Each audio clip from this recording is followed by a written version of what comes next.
Hi everyone. ಹಬ್ಬದ season ಗರಿಗರಿಯಾದ ಕೋಡುಬಳೆ ಮಾಡ್ಕೊಳ್ದೇ ಇರೋಕ್ಕಾಗತ್ತಾ? Simple ಮೆಥಡ್ನಲ್ಲಿ ಟೇಸ್ಟಿಯಾದ ಕೋಡುಬಳೆ ಮಾಡೋದಕ್ಕೆ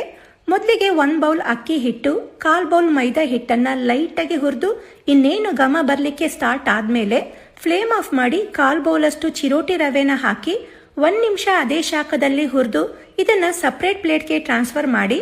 ನಂತರ ಇದಕ್ಕೆ ರುಚಿಗೆ ತಕ್ಕಷ್ಟು ಉಪ್ಪು, ಖಾರದ ಪುಡಿ, 1/4 ಟೀ ಸ್ಪೂನ್ ಹಿಂಗು, ಅಜ್ವೈನ್ನ ಕೈಯಲ್ಲಿ ಉಜ್ಜಿ ಹಾಕಿ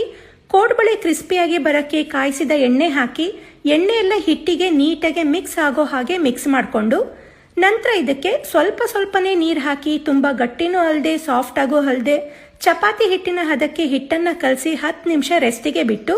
ಸ್ವಲ್ಪನೇ ಹಿಟ್ಟನ್ನು ತಗೊಂಡು ಮಣೆ ಮೇಲೆ ರೋಲ್ ಮಾಡಿ ಬೆರಳಿಗೆ ಸುತ್ತಿ ಪ್ರೆಸ್ ಮಾಡಿ ಕರಿಯಕ್ಕೆ ಬೇಕಾದಷ್ಟು ಕೋಡುಬಳೆ ರೆಡಿ ಮಾಡಿಕೊಂಡು ಕಾದಿರೋ ಎಣ್ಣೆಗೆ ಹಾಕಿ ಲೋ ಟು ಮೀಡಿಯಂ ಫ್ಲೇಮ್ನಲ್ಲಿ ಕರಿದ್ರೆ ಕೋಡುಬಳೆ ರೆಡಿ.